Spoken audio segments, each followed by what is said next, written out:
여러분 안녕하십니까? 프레스룸 라이브입니다. 설 연휴 끝 다시 문을 연 주식시장은 오늘도 또 오르고 있습니다. 코스피 지수는 5,600을 넘었는데요. 또 사상 최고치를 경신했습니다. 오늘 경제 라이브는 허준영 서강대 경제학부 교수 나오셨습니다. 어서 오세요. 안녕하세요.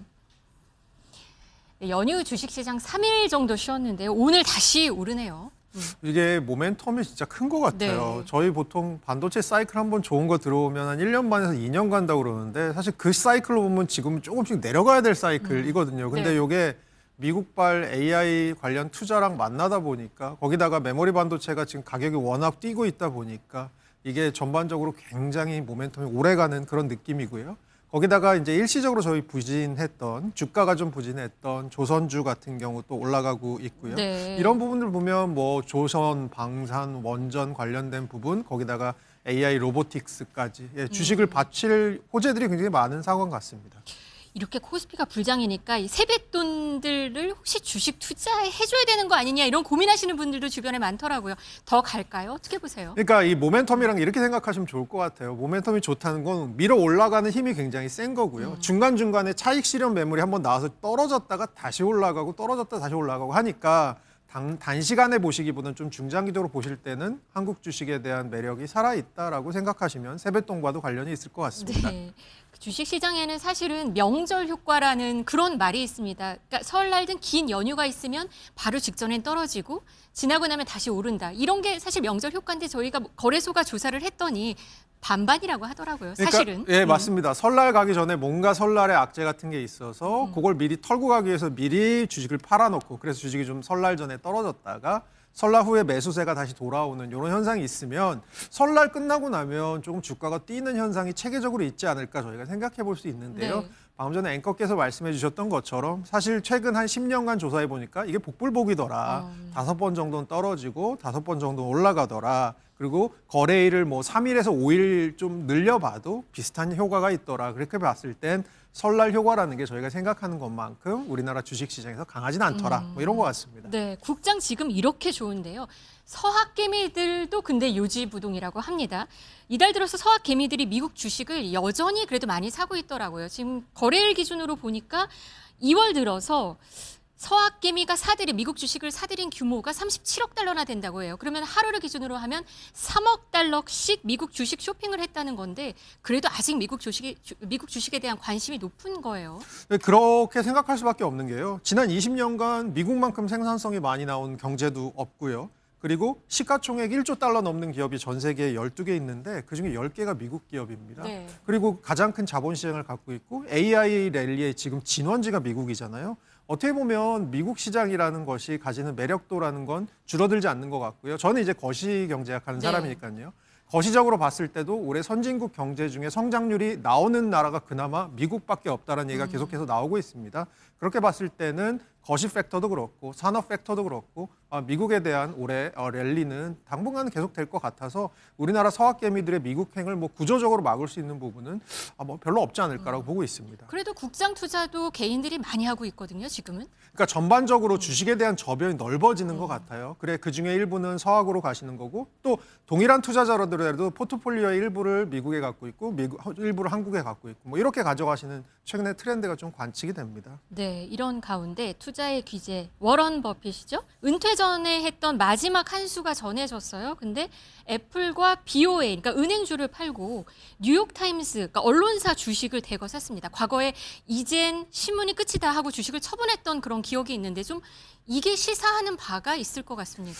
저 이제 MBN도 레가시 미디어지만 네. 저 사실은 AI 시대가 되면 저희가 생각하기에 뭐 유튜브나 개인화된 매체들이 굉장히 더 각광을 받을 것 같지만 한편으로는 검증된 정보들에 대한 이 소비자들의 욕구가 강해진다라는 겁니다. 그러면 네. 레가시 미디어가 가지는 가장 큰 장점 중에 하나는 아무거나 방송에 내거나 아무거나 활자화하지 않고 검증된 것만 활자화하거나 방송에 내기 때문에 네. 오히려 이런 레가시 미디어에 대한 가치가 올라갈 수도 있다라는 게 좀 더 그 긴 흐름에서 본 이 버핏의 얘기인 것 같고요. 좀 더 단기적으로 봤을 때는 뉴욕타임즈는 사실 저도 놀라운 게 가끔씩 뉴욕타임즈 기사 중에 너무 재밌는 거 있어서 딱 눌러보면 돈 내라고 하거든요. 그래요?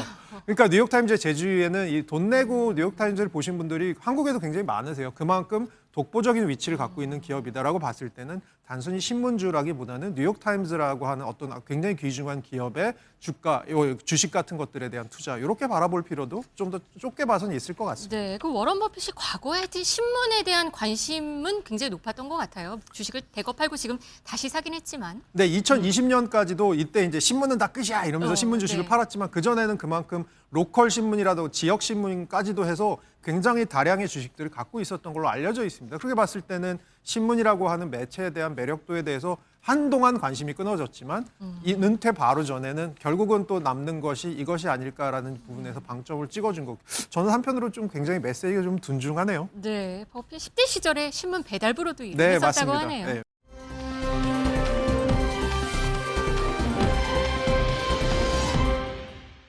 이번에는 일본으로 좀 가보도록 하겠습니다. 다카이치 일본 총리가 어제 105대 총리로 다시 선출이 됐습니다. 전국 주도권을 쥐고 집권 2기를 시작했습니다. 한번 보시겠습니다. 高市早苗君を本院において内閣総理大臣に指名することに決まりました。自民党総裁として申し上げますと、憲法改正を含めて、自民党の政権公約に掲げさせていただきましたので、こういった政策課題についてはもう自民党として実現に向けて力強く取り組みを進めていかなきゃならないと考えています。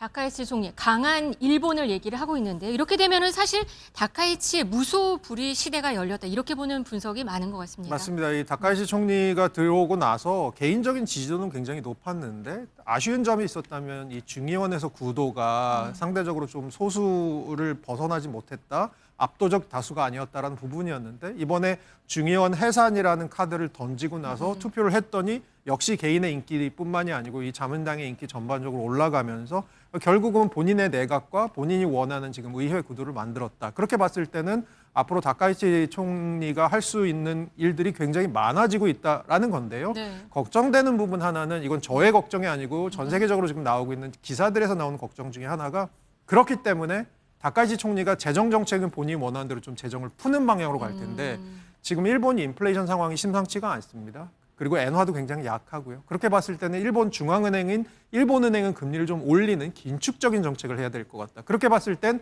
재정은 확장적 그리고 통화 정책은 긴축적. 이 사이에서 엇박자가 나면서 뭔가 일본 경제에 불안함이 좀 드리워지는 것이 아니냐라는 걱정이 좀 있는 것 같습니다. 네, 트럼프 대통령은 관세 청구서부터 내밀었고요. 일본은 1차 대미 투자 프로젝트를 확정을 했습니다. 우리도 지금 움직임이 빨라진 상태인데요. 산업부 실무단이 미국으로 급파가 됐습니다. 예, 트럼프 대통령의 성격상 일본에서 이렇게 큰 거 받아내고 자기 선거를 11월 중간 선거를 생각하면 그 다음에 한국은 뭐 하고 있는 거야라고 얘기할 가능성이 굉장히 크고요. 그리고 트럼프 대통령이 가만히 있더라도 그 밑에 있는 러트닉 상무부 장관 같은 사람들이 이 득달같이 달려들 겁니다. 그렇게 봤을 땐 야, 일본 이만큼 했잖아라고 보면 저희 작년부터 관세 협상할 때 보면 일본이 항상 우리보다 먼저 관세 협상 끝나고 나가고 하면서 맞아요. 우리를 약간 코너로 먼 게 있잖아요. 이번에도 또 일본이 먼저 이렇게 대미 투자 약정을 하면서 우리 한국은 그럼 뭐 해줄 수 있는데 뭐 할 건데라는 것에 또 청구서가 들어올 가능성이 굉장히 높은 그런 분위기입니다. 네, 일본의 대미 투자 첫 사업 보면요. 미국이 뭘 원하는지 좀 알 수 있을 것 같은데요. 뭐 전력, 뭐 석유 수출 인프라, 뭐 중국이 장악한 핵심 광물 뭐 이렇게 볼 수 있을 것 같은데 우리는 어떤 게 될까요? 그러니까 일본 지금 말씀해 주셨는데 어쨌든 미국이 AI를 지금 하면서 데이터 센서에 들어가는 막대한 전력을 어떻게 이걸 공급할 것인가가 굉장히 중요한 이슈거든요. 그렇게 봤을 때 얼마 전에 저희 프레스룸에서도 다뤘던 기억이 있는데요. 한국에 대해서는 원전과 같은 얘기들을 할 가능성이 좀 크고요. 네. 이번에 일본이 들어간 LNG 저반 시설, LNG 선박에 대한 저반 시설을 지금 텍사스에 만들겠다라고 하는 건데 그런데 관련해서 우리나라가 사실 LNG 선박 보유 제조 기술도 갖고 있지만 이 LNG와 관련된 유반 시설들을 저희가 지을 수 있는 능력이 있기 때문에 또 이런 것들을 조금 더 해볼 수 있겠다라는 건데요. 저는 제일 중요한 부분은 결국은 손실 가능성일 것 같습니다. 네. 이번에 일본이 체결한 이 세 건의 그 투자 항목 같은 경우도 사실은 LNG 같은 경우도 최근에 글로벌 수요 같은 것들이 그렇게 늘지 않으면서 미국에서 이게 수출하는 게 채산성이 맞아? 이런 것 때문에 되게 보류됐던 부분이 있거든요. 네. 결국은 우리가 얼마나 투자해서 본전을 뽑아낼 수 있는 투자들로 갈 수 있을 것인가 그런 부분들에 있어서 주목할 부분이 있을 것 같고요. 네. 또 하나만 더 말씀드리고 싶은 게 이번 투자를 보니까 좀 윤곽이 나오는 게 확실히 그거더라고요.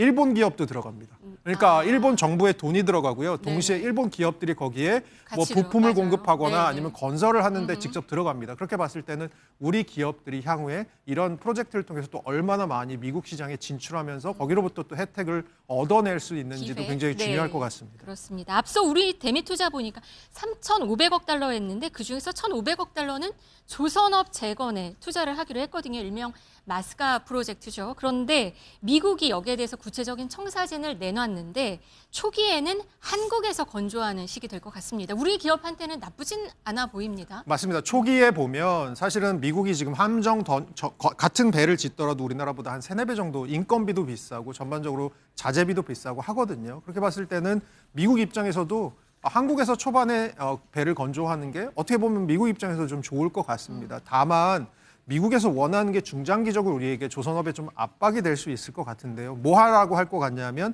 이제 현지 투자를 늘려라, 미국 투자를 늘려라, 네. 그리고 미국의 기술 이전 빨리 해줘라. 어떻게 보면 우리나라 기업들이 갖고 있는 뭐 LNG 선박에 대한 제조 능력 이런 거는 굉장히 어떻게 보면 맛집의 비법 소스 같은 거거든요. 그럴 수 그렇지. 있네요. 이 네. 맛집의 비법 소스를 다 열어라라고 할 것 같으면 사실 우리의 제조 경쟁력 같은 것들이 미국으로 좀 이전될 부분이 있기 때문에 이런 것들에 대해서 우리가 어느 정도 방어를 할 수 있을지가 또 관건일 것 같습니다. 네. 한편 일본의 대미 투자 프로젝트 발표를 지켜보는 중국은 또 불편한 심기를 드러냈습니다. 중국 관영 매체는 전문가를 인용을 해서 이런 말을 했습니다. 정치적 충성 서약에 가깝다. 굉장히 강한 비판을 한 거예요. 그러니까 딱 이게 일본을 지우고 한국을 넣어도 똑같은 그럴 얘기가 수 되는 것 있어요. 같아요. 네. 그러니까 일본이 지금 하고 있는 건 어떻게 보면 대미 투자라는 것을 통해서 미국에 굉장히 정치적으로 아첨을 하고 있는 것이고 그리고 이것이 중장기적으로 가지는 일본에 대한 효과라는 게 결국 기술도 미국으로 갈 거고 공장들도 미국으로 갈 거고 일본 경제는 점점 초라해질 것이다 이렇게 경고를 하는데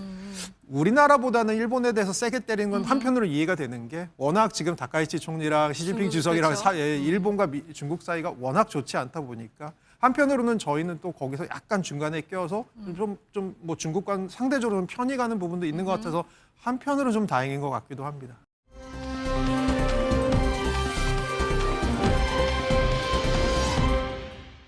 젠슨 황 엔비디아 CEO 이야기 좀 해보겠습니다. 젠슨 황 하면은 이제는 치킨과 맥주, 치맥이 생각날 것 같습니다. 이번엔 미국 실리콘밸리 엔비디아 회사 본사 근처의 한 한국식 치킨집에서 치맥 회식을 했다고 합니다. 사진 보시면요.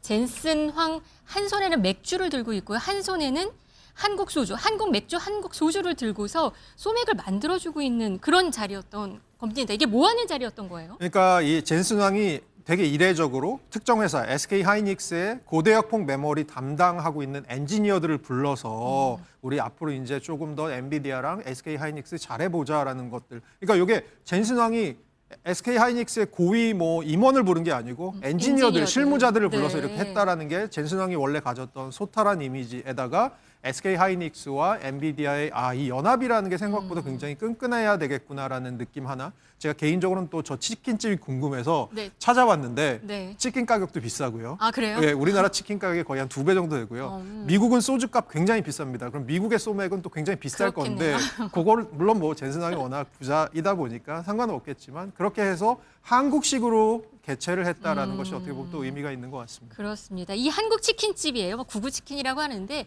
여기에서는 지난 5일에 최태원 SK 하이닉스 회장과 또 젠슨 황 엔비디아 CEO가 같이 만난 적이 있다고 합니다. 근데 이 자리에서 과자 선물을 젠슨 황한테 줬다고 하는데요. 이 과자가 작년 11월에 SK 하이닉스가 편의점과 콜라보해서 만든 이 과자입니다. 기억하시는지 모르겠어요. 이름이 HBM 칩스라는 건데 이게 2달 만에 35만 개나 팔렸다고 하네요. 근데 진짜 HBM 구매자한테 이게 갔네요. 네, 맞습니다. 그 HBM 가뜩이나 뜨거운데 저 HBM 칩스까지 만들어 갖고 우리나라에서 한번 띄웠는데 저거를 젠슨 황 CEO한테 선물을 하면서 어떻게 보면 굉장히 의미가 있는 거죠. 그냥 과자가 아니고 우리는 한국에서 HBM이 이렇게 굉장히 뜨겁다. 너네가 원하는 것도 이런 거잖아라고 하면서 HBM을 주는데 네. 저거 이 프레스룸 라이브에서도 전에 소개한 적이 있거든요. 네. 저도 한번 먹어봤는데 아, 드셔보셨어요? 맛있더라고요. 그렇군요. 사실 반도체 기업이잖아요. B2B. 그러니까 기업들 간에 거래하는 기업인데 네. 개인이 뭐 이렇게 HBM 살 일이 없는데 이렇게 과자로 또 나오고 일반 소비자와도 접점을 좀 넓히려는 것 같습니다. 이게 어떤 의미가 있을까요? 그러니까 전반적으로 기업의 이미지 브랜딩에 굉장히 도움이 되는 것 같고요. 저희 HBM 칩 하나가 제일 싸도 70만 원이 넘는데요. 저 HBM 과자는 한 2,000원, 3,000원이면 살 수 있으니까 네. 소비자들 입장에서는 친근한 이미지, 저희가 피상적으로 생각할 수 있는 SK 하이닉스의 이미지가 저렇게 어떤 상품으로 현현하는 거죠. 그렇게 함으로써 사실은 SK에 대한 친숙함도 막 올라가고 그런 것들이 전반적으로 작용을 하는 게 아닌가 싶습니다.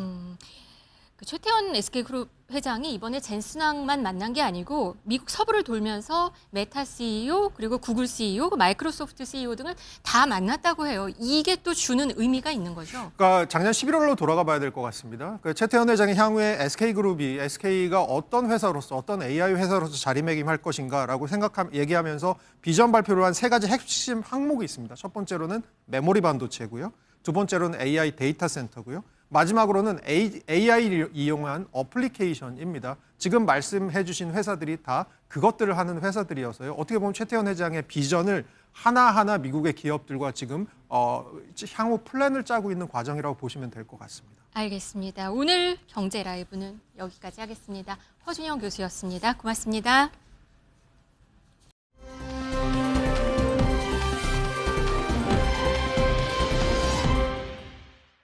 네, 이어서 뉴스라이브에서 화제 소식들 하나하나 만나보도록 하겠습니다.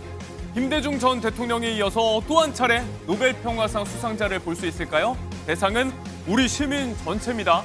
12.3 비상계엄을 평화적으로 저지한 이 대한민국 시민들이 노벨 평화상 후보로 공식 추천됐습니다.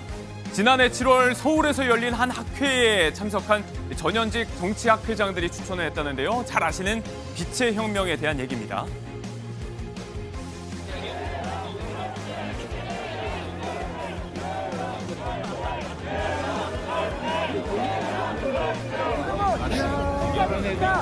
아니, 무섭잖아요. 여기 일단 무섭기 때문에 그렇게 함부로 보내줄 수 없어요. 보내주니까 오시질 말았어요.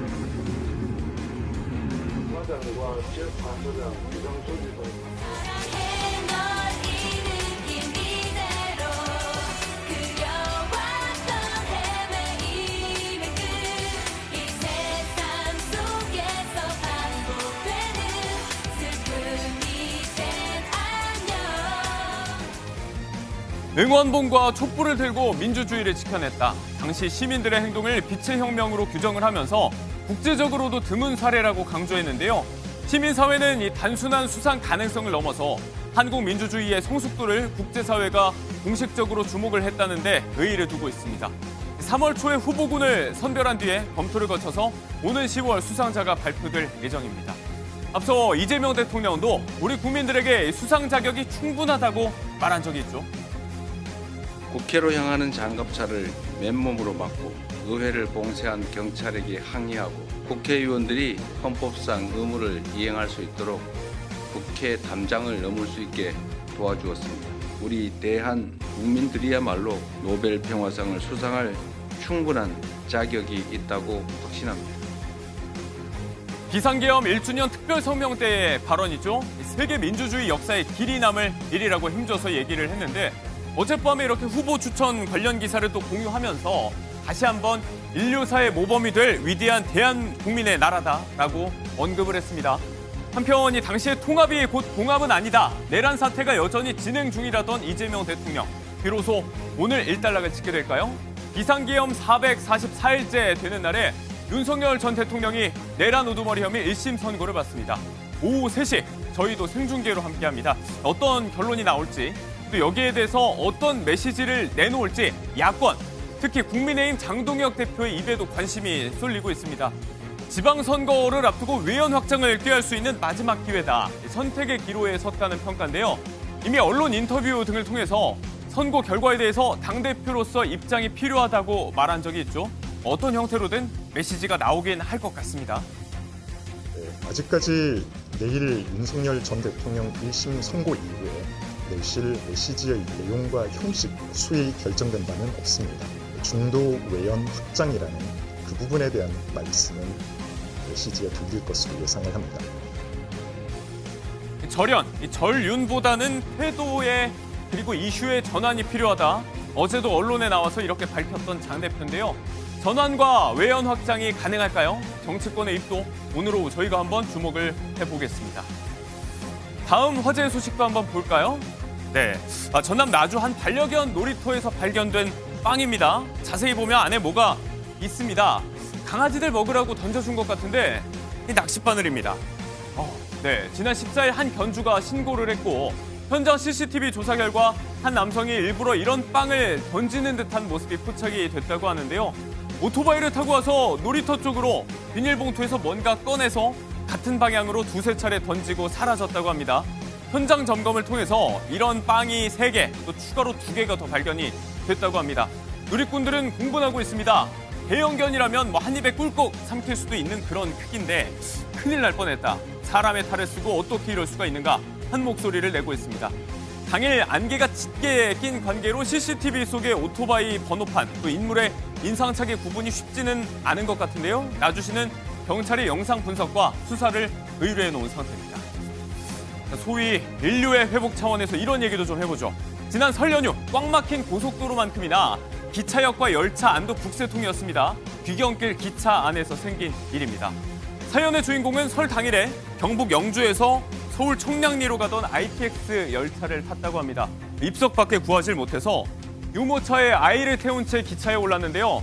발 디딜 틈 없는 입석칸에 아이는 울고 결국 아기를 안고 서서 가야 하는 상황이었다고 합니다.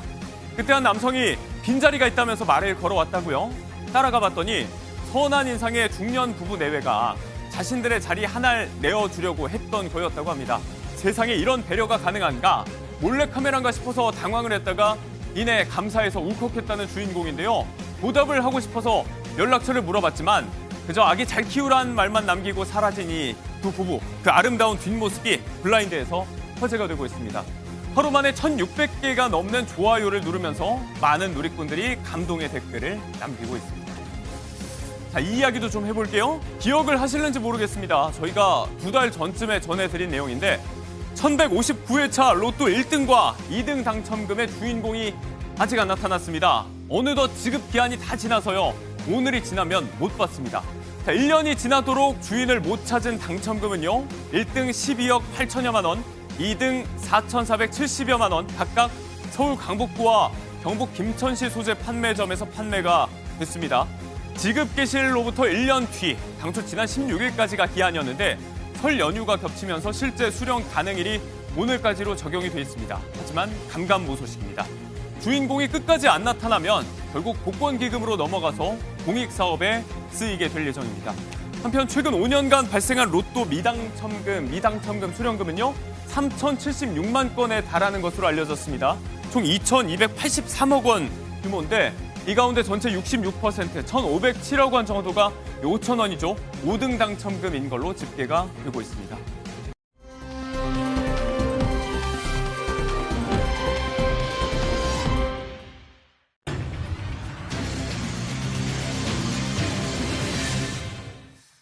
네, 유한솔의 오늘 모산이 시작하겠습니다. 오늘은 일상 속에서 논란이 되고 있는 사건, 사고, 이슈들까지 한번 짚어봅니다. 양지민 변호사, 일타수강생 박진아 아나운서 두 분과 함께하겠습니다. 두 분 어서 오세요. 안녕하세요. 자, 첫 이야기는 바로 여기입니다. 박근혜 전 대통령의 국정농단 사건의 핵심 인물이죠. 구 최순실 씨, 계명후의 최서원 씨입니다. 그 딸 정유라 씨 관련 이야기로 좀 시작을 해봐야 될 것 같습니다. 일단 가장 최근의 이야기는 그 딸인 정유라 씨가 본인의 사기 혐의 재판에 출석을 하지 않았다가 지금 구속 수감이 됐다는 얘기입니다. 이게 어떤 내용인가요? 그러니까 이 정유라 씨가 2022년 11월부터 지인으로부터 약 7억 원 가까이 되는 돈을 빌린 겁니다. 예. 그런데 이걸 제때 갚지 못하다 보니까 그 채권자 입장에서는 이건 사기였다라고 해서 이제 고소를 하게 되고요. 예. 실제 재판이 진행이 됐습니다. 기소가 돼서. 그런데 이 정유라 씨가 재판에 계속 불출석한 상황인 거예요. 예. 어떠한 불출석 사유서를 제출을 하고 이것이 받아들여져서 안 나온 게 아니라 그냥 안 나왔기 때문에 예. 재판부 입장에서는 이제 영장을 발부할 수밖에 없었고 결국 이 발부된 영장이 집행이 돼서 이 설 연휴 전에 구속이 된 상태입니다. 네, 재판부가 이제 수차례 소환장 발부를 했는데 응하지 않았고 결국 경찰의 지명 수배를 거쳐서 검거 후에 신병이 인도된 겁니다. 이렇게 정당한 사유 없이 법정에 나오지 않는 경우에는 구속할 수 있다고 돼 있긴 한데 이런 경우가 흔한가요? 흔하지 않죠. 왜냐하면 본인이 재판에 나오지 않게 되면 불구속 상태에서 충분히 재판을 받을 수 있는 것이 구속 상태로 재판을 받을 수 있는 상황으로 간다는 건 예. 모든 사람이 알고 있습니다. 그렇기 때문에 사실은 이렇게 아예 연락이 두절된 상태로 그것도 개인의 뭐 유튜브라든지 개인 활동을 하면서 이렇게 예. 재판에만 나오지 않는 태도는 재판부 입장에서 당연히 영장 발부의 사유가 될 수밖에 없고요. 이런 경우에는 직권으로도 발부 가능하고 아니면 검사의 신청에 의해서도 가능합니다. 네. 정유라 씨가 이 연락이 잘 닿지 않고 이랬던 상황이다 보니까 어쩔 수 없이 수배까지 내려져서 체포된 끝에 구속이 된 상황이고 의정부 교도소에 지금 수감되어 있는 상황입니다. 네. 이런 어머니 최 씨의 구명 또 변호사 선임 비용을 빌렸다가 갚지 않았다는 혐의의 이제 사기 혐의 재판인데 앞서 이제 정유라 씨가 어머니 최 씨의 재심 청구를 추진하겠다고 하면서 SNS에서 또 후원금을 모금하는 일도 있었잖아요. 네, 그렇습니다. 최 씨는 2016년부터 복역 중에 있는데요. 딸 대학 부정 입학 사건 혐의로 징역 3년, 국정농단 관련해서 징역 21년에 복역 중에 있습니다. 예. 이에 지난해 11월에 정유현 씨가 SNS에 글을 올렸습니다. 박 전 대통령과 모친 사건 재심 청구를 추진 중에 있다. 후원금을 공개 모집한다라고 밝힌 겁니다. 예. 변호사 비용이 필요하기 때문에 이에 지불할 후원금이 필요하다라는 겁니다. 그리고 구속 전 지난 5일에 SNS에 또 올리기를 후원 계좌를 공개를 하면서 이 모금을 호소하기도 했습니다. 네. 자, 관련해서 역시 어제 전해진 얘기입니다. 최서원 씨 본인이 자신을 수사했던 윤 전 대통령 등을 이제 손해배상 소송을 제기하면서 소장을 좀 보냈습니다. 일단 나라를 정말 떠들썩하게 했던 이 태블릿 PC와 관련된 얘기인데 당시 법정에서 어떤 이야기가 오가는지 한번 보고 돌아오겠습니다. 가 그 조카가 갖다 줬다고 자신 있게 내놓은 그 저기 검찰에서 특검에서 내놓은 거는 제가 보기엔 강요에 의해서 그 태블릿 PC를 지껏 쓰던 거를 내놨지. 저는 제 태블릿 PC를 제 이름으로 사용한 적이 없습니다. 제 이름으로 제가 했댔는데 제 이름으로 제가 개설할지도 모르고 개설한 적도 없는데 그렇게 자신 있게 내놓은 거 보면은 그 모르겠습니다. 예, 정호성 씨가 증거에 동의를 해가지고 최순실 재판에 증거로 채택이 됐습니까? 태블릿 PC, 예. PC 자체는 제출이 안 됐습니다. 정호성 씨 그 재판에서는 본인이 증거 동의를 했고요. 최순실 씨가 쓰던 태블릿이 맞다라고 본인이 인정하면서 증거 동의를 부분이 하셨고. 네, 당시 박근혜 전 대통령의 탄핵 심판에 변론을 하는 최서원 씨의 모습 또 특검 측에서 나왔던 윤석열 전 대통령의 모습도 보셨는데 이런 윤 전 대통령과 한동훈 전 대표 또 조카인 장시호 씨 포함해서 지금 관련자 8명에게 손해배상 소송을 제기를 한 상태입니다. 일단 뭐 당초의 주장, 태블릿 PC를 본인이 사용한 적이 없다. 여기에 대한 얘기인 것 같은데 어떤 취지인가요, 정확히? 그러니까 이제 태블릿 PC가 기반이 돼서 본인이 유죄 추정을 받았고 예. 이 부분은 나의 인격권을 침해한다라면서 손해배상 청구를 제기를 한 것입니다. 그 대상은요 말씀해 주신 것처럼 윤 전 대통령이라든지 한동훈 전 대표가 포함이 됐고요. 예. 왜냐하면 당시에 국정농단 특검 당시 이제 수사 4팀장을 맡았던 인물이 윤 전 대통령이고 예. 그리고 실무 총괄을 맡았던 사람이 한동훈 전 대표이기 그랬죠. 때문에 이 두 사람이 포함이 된 것입니다. 그리고 이 태블릿 PC를 특검 측에 제출을 했다라고 알려진 장시호 씨도 여기에 포함이 되어 예. 있습니다. 그래서 각 7천만 원씩 청구를 했기 때문에 총 5억 6천만 원 상당의 이제 금원이 손해배상 청구 금액으로 된 것이고요. 이 부분에 대해서 일단 다툼을 하고 있는 상황인데 소장이 제출이 된 상황인데 과연 받아들여질 수 있는 가능성이 높은지는 좀 의문입니다. 네. 이미 이제 특검이 다른 증거라든지 이런 것들에 기반해서 판단을 했고 예. 결국에는 유죄 판단을 받은 것이기 때문에 반드시 이러한 태블릿 PC 제출이 본인의 인격권을 침해했다라는 네. 주장이 받아들여질 가능성이 좀 낮아 보입니다. 네, 이에 따라서 1심 선고로 오늘 앞두고 있는 윤 전 대통령이 구치소에서 훨씬 더 예전에 다른 이야기를 가지고 소장을 또 접수를 받았는데 자, 현 최서원 씨, 구 최순실 씨에 대한 이야기까지 먼저 해봤습니다.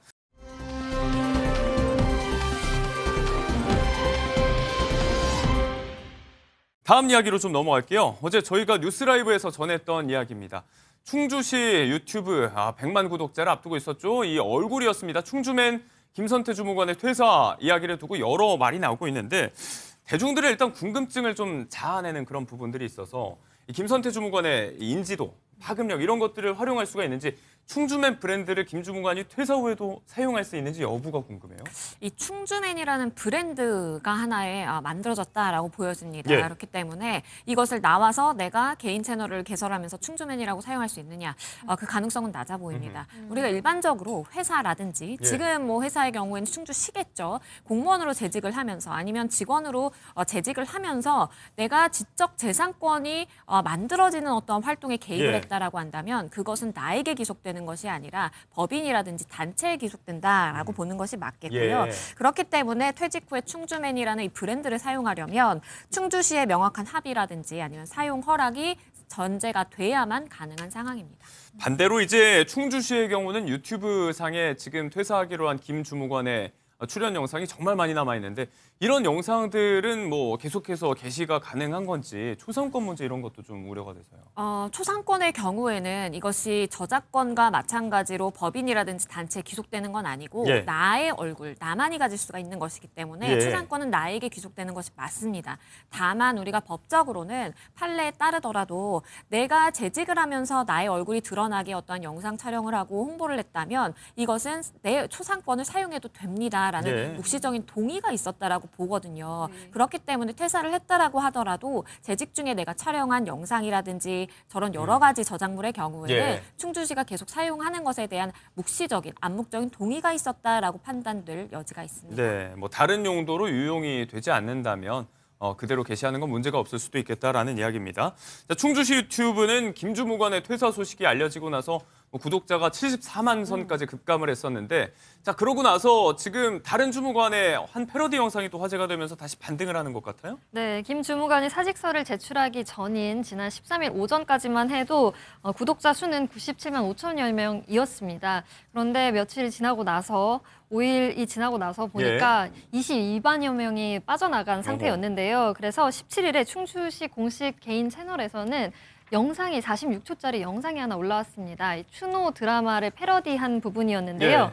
김 주무관과 같이 채널을 운영해 왔었던 최지호 주무관이 등장을 했습니다. 추노 주제곡과 함께 긴 머리를 늘어뜨리고 삶은 달걀을 먹는 먹방이었는데요. 예. 이게 드라마 속에서 자신의 동료를 잃고 슬픈 마음을 표현하는 그런 모습인데 장혁 씨 모습이 화제가 많이 됐었죠. 네, 이를 패러디한 겁니다. 이에 채널 구독자 수는 다시 75만 6천여 명까지 오르기도 했었습니다. 네, 다만 뭐 퇴사가 알려진 이후에 97만에서 떨어진 숫자 여전히 뭐 20여만 명이 감소한 상태이기 때문에 여러모로 좀 파장이 남아있는 충주맨 김선태 주무관의 퇴사 이야기도 좀 해봤습니다.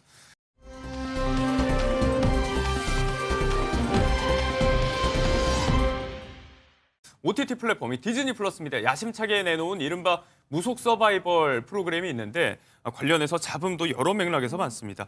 가장 최근에 문제가 된 건 화재 진압 과정에서 순직한 소방관의 사주풀이 미션을 지금 두고 이제 방송 소재로 삼았다. 이게 지금 예능 방송거리가 되느냐 하는 부분입니다.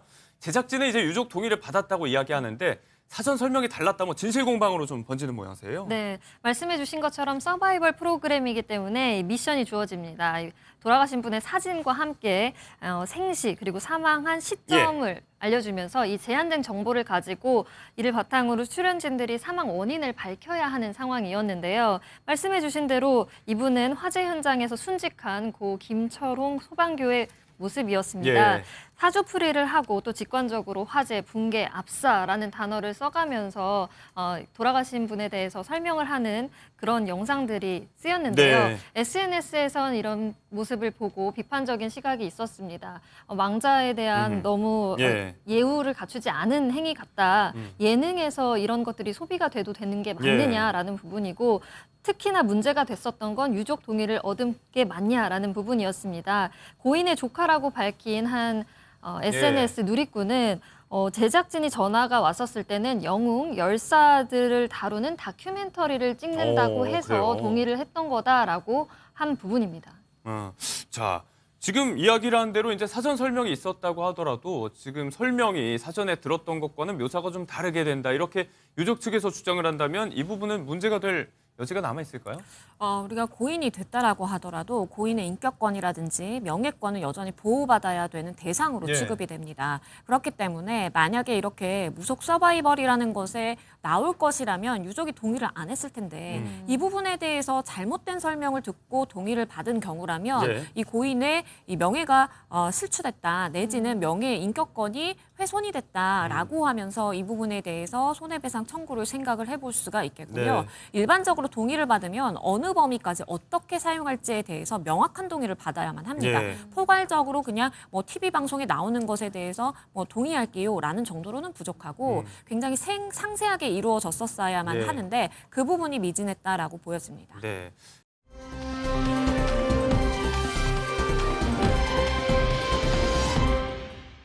방송인 박나래 씨에 대한 논란도 계속되고 있는데 이건 이제 프로그램에 대한 이야기는 아니고 일종의 전관예우와 이해충돌의 이야기가 될 수 있겠습니다. 박 씨 사건을 수사하던 강남경찰서 소속의 한 경찰이 퇴사 후에 박 씨를 변호하는 이 대형 로펌에 입사를 했다는 보도가 나왔습니다. 본인 해명이 있긴 한데 이거 충분히 문제가 될 소지가 좀 있어 보여서요. 그렇죠. 그러니까 뭐 전직 수사관이라든지 아니면 본인이 어떻게 경찰에서 재직을 했던 사람들이 대형 로펌으로 종종 옮겨가기는 합니다. 예. 그런데 지금 문제가 되는 것이 본인이 강남서의 형사과장을 지냈는데 박 씨의 변호를 맡은 대형 로펌으로 합류가 됐기 때문에 이것은 이해충돌 원칙에 위배되는 것이 아니냐라는 예. 이야기가 나오는 것이고요. 물론 이 부분에 대해서 본인은 박나래 씨 사건에 대해서 구체적으로 관여한 바 없다라고 이야기를 하고 있지만 사실상 이렇게 대형 로펌들에서 전직 형사라든지 어떤 수사관들을 모셔가는 예. 이유가 그러한 연결관계 때문에 하는 것이거든요. 네. 그렇기 때문에 이 부분에 대해서는 뭐 대중들이 보내는 의혹의 눈초리를 피하기는 좀 어려울 것 같고 예. 일반적으로 퇴직공직자의 경우에는 일정 기간이 지나야만 본인이 담당했거나 아니면 관련된 사건을 수임할 수 있거든요. 근데 직접적으로는 당연히 관여하지 않겠지만 간접적으로 하는 부분에 대해서의 예. 의심의 눈초리가 존재하는 부분입니다. 네, 자 연휴 이후로 지금 경찰 출석 일정도 미루고 조율 중인데 조만간 공식 석상에 서게 될지 박나래 씨 관련 수사 상황도 한번 짚어보도록 하겠습니다.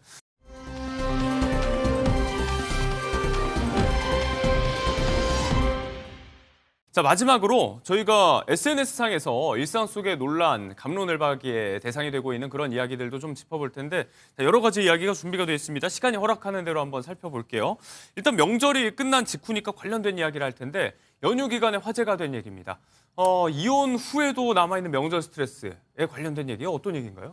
그러니까 이혼 후에 집안 행사를 참석하라라고 예. 시댁에서 요구를 하는 거예요. 그리고 아이가 돌을 앞두고 있는데 돌잔치는 반드시 양가가 모두 함께 해야 된다. 그런데 상황이 좀 이상하지 않습니까? 그렇죠. 이혼이 된 이후에 양가 부모님을 모시고 그것도 나와 이혼한 배우자와 함께 아이의 돌잔치를 축하한다라는 것 네. 자체가 이 사연자에게는 납득이 안 된다라는 입장인 것이고요. 다가올 명절이라든지 돌잔치를 챙기는 것은 예. 부모로서 하는 일이기 때문에 이것은 하나가 되어서 해야 된다라는 것이 이제 시댁의 요구인데 예. 이 부분이 너무 부당한 것 같다라는 사연입니다. 지금 이제 이혼 절차를 밟고 있는 중인데 절차가 아직 완료되지는 않았지만 이제 남남이 될 걸 전제로 하고 있잖아요. 이 과정 중이니까 아직은 뭐 가족이 다 인척관계다라는 건지 법적인 의무 이런 부분으로 어떻게 살펴볼 수 있을까요? 우리가 이혼이 되면 사실상 남남이고요. 남편과 남남이 됨과 동시에 인척관계로 형성이 됐던 시댁과의 관계도 남남이라고 볼 네. 수밖에 없습니다. 그래서 시댁에서 아무리 명절에서 와라 아니면 돌잔치 이렇게 해야 된다라고 요구를 하더라도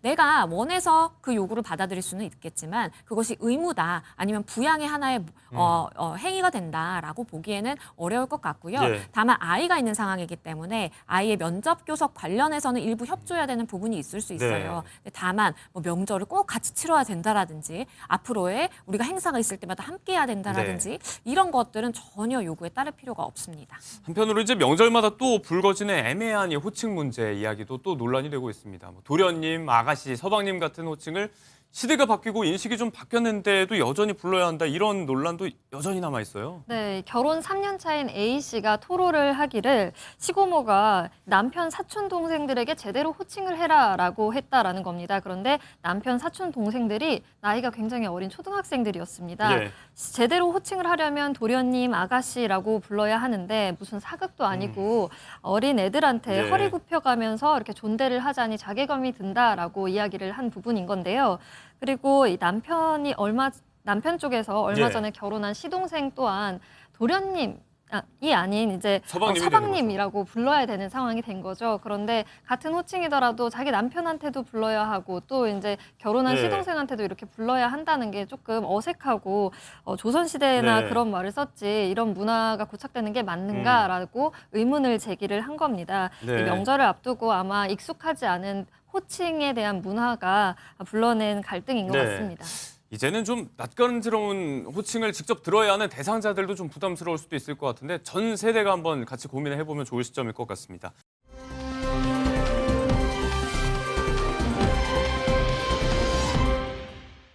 다시 한번 연예계로 좀 가서 화제를 좀 전환을 해볼게요.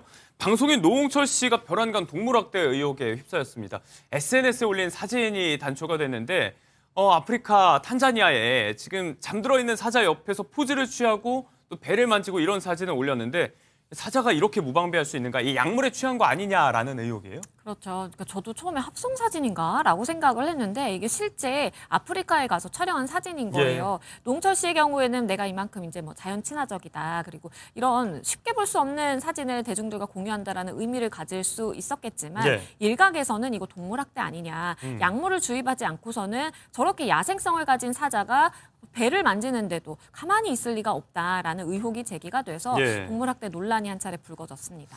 노홍철 씨가 이제 듣기로는 이 윤리적이고 친환경적인 과정이라고 충분히 설명을 들었다. 그리고 또 이 해당 탄자니아 업체 측도 사실무근이라고 해명을 했는데 여기에 따라서 의혹 당사자가 사과를 했습니다. 다만 이제 문제 제기를 거둔 건 아니고 노홍철 씨는 몰랐다면 책임이 없었을 수 있기 때문에 여기에 대해서 사과를 한 건데 다만 그렇다고 해도 워낙에 이제 잘 알려진 영향력이 있는 유명인사잖아요. 명예훼손 등이라든지 법적인 문제가 좀 남아있을 수 있을 것 같아서요. 그렇죠. 만약에 이것이 허위사실이라고 한다면 허위사실 유포에 의한 명예훼손이 성립될 수 있습니다. 마치 이제 노홍철 씨가 뭐 이런 불법적인 어떠한 동물 학대에 동조를 해서 이러한 행위를 했다라는 것을 마치 사실처럼 묘사를 해서 했다라고 한다면 충분히 문제가 될 수 있고요. 대중적으로 많은 사랑을 받는 연예인의 경우에는 더군다나 명예가 실추됐다라고 한다면 큰 타격을 입을 수가 있기 때문에 거액의 손해배상 소송까지도 연관이 지어질 수 있습니다. 네, 갑론을박을 불러오는 이슈들 여기까지 듣겠습니다. 양지민 변호사와 함께했습니다. 고맙습니다. 감사합니다.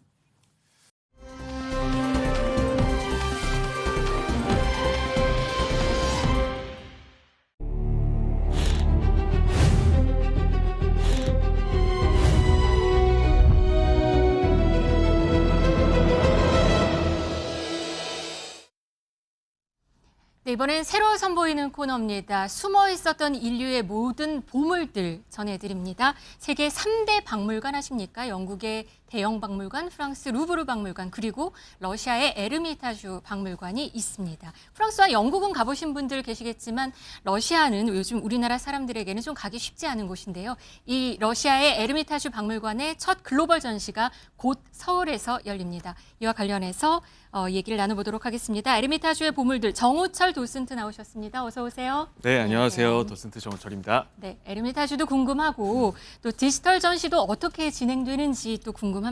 우선 에르미타주 박물관 모습 한번 보시죠.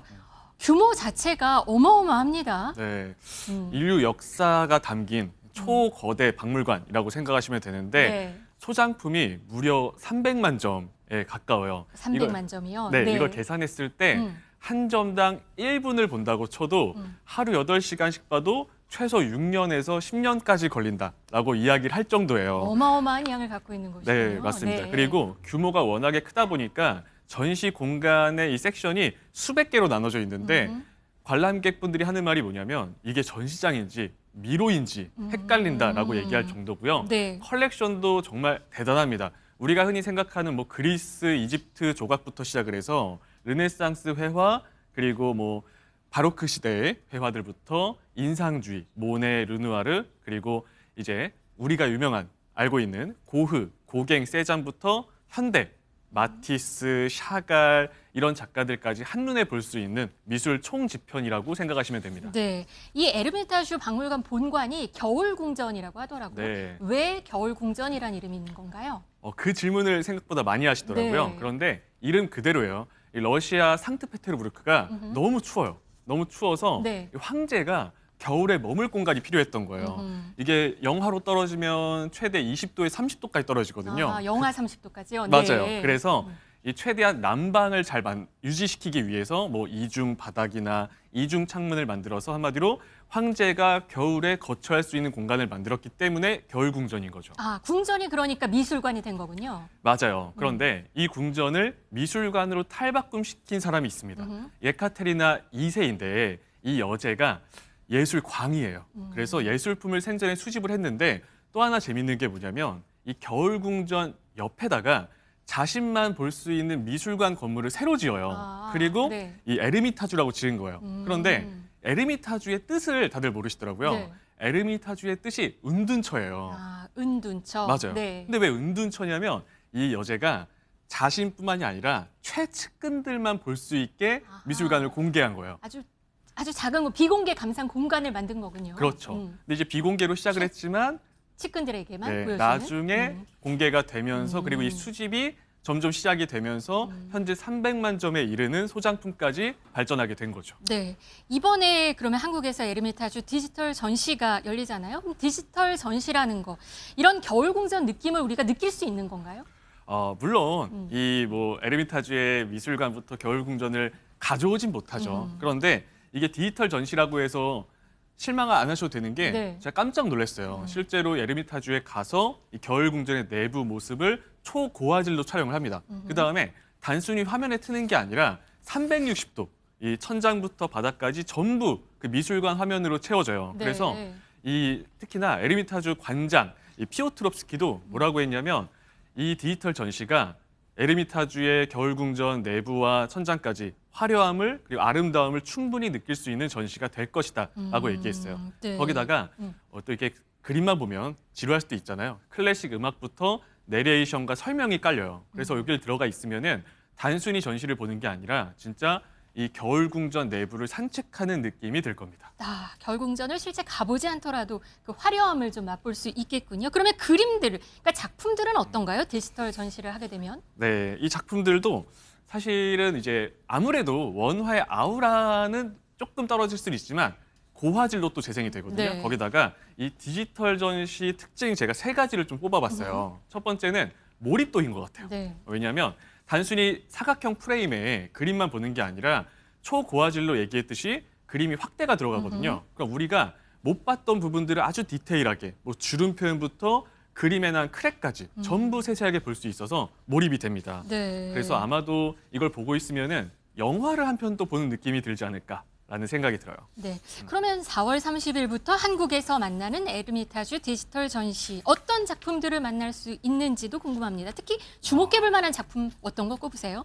정말 많은데 특히나 이번 전시가 중요한 게 우리가 교과서에서 볼 만한 작품들이 대거 등장하는 아하, 건데 네. 약 50여 점이 전시가 되거든요.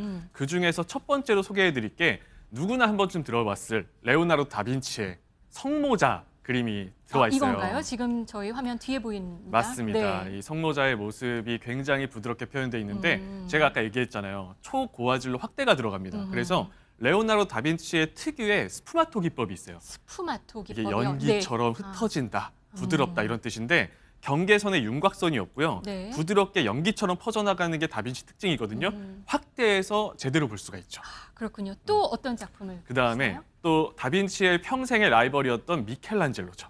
미켈란젤로의 조각을 만날 수가 있는데 이렇게 조각을 3D로 보게 되니까 흥미로운 게 뭐냐면 미켈란젤로는 본인을 평생 조각가라고 얘기했거든요. 화가라고 하면 싫어했어요. 조각가인데 이 네모난 대리석 안에 조각이 숨겨져 있다고 얘기했어요. 네. 그걸 깎아내리는 과정에서 이 미켈란젤로가 망치질을 했던 그 자국까지도 세세하게 볼 수 있기 때문에 어린이들에게 또 학생들에게도 교육용으로 좋을 겁니다. 아, 또 배우는 것도 많겠군요. 또 그럼요. 다른 작품을 소개해 주시면요. 다음은 또 우리가 인상파의 거장 모네를 빼놓을 수가 없어요. 지금 이 그림은 많이 보셨을 것 같아요. 너무 유명하죠. 네. 인상파의 제일 큰 특징은요. 밖에 나가서 빛을 받아 그린다는 거예요. 그래서 모네가 그린 정원이나 뭐 건초더미들 그리고 빛이 변화하는 그 찰나의 순간순간들을 큰 화면으로 볼 수가 있다는 거죠. 네. 그래서 모네가 남겨놓은 베레포크 그 시절의 아름다움을 충분히 느낄 수 있을 겁니다.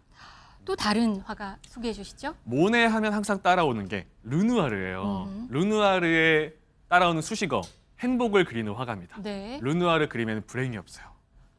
행복만 무슨 얘기죠? 그려요. 아, 행복만 있어요. 네, 그래서 지금 화면에 보이는 게 네. 당시 여배우였던 네. 잔느 사마리라는 배우인데 네. 르누아르의 전속 모델이기도 했어요. 당시 배우들이 유명해질 수 있는 방법 중에 하나가 화가 그림에 등장하는 거거든요.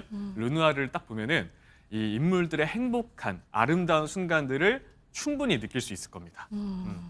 앙리 마티스의 전시도 좀 눈에 띕니다. 이 그림은 유명해요. 근데 이 그림이 갖고 있는 여러 가지 얘기가 또 있다고 들립니다. 너무 유명하죠. 네. 마티스는 색채의 마술사라고도 하고 그 색채가 주는 생명력의 끝판왕이에요.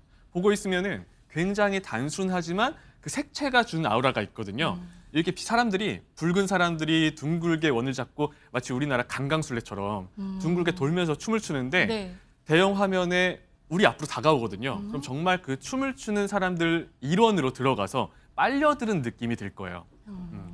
한마디로 이렇게 다빈치부터 마티스까지 우리가 교과서에서 보던 이 미술 책에서 보던 그 작품 속으로 들어간다라고 생각하시면 됩니다. 네.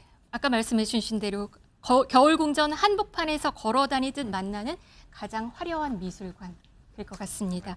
기대해 보겠습니다. 에르미타주의 보물들 정우철 도슨트였습니다. 고맙습니다. 네, 감사합니다.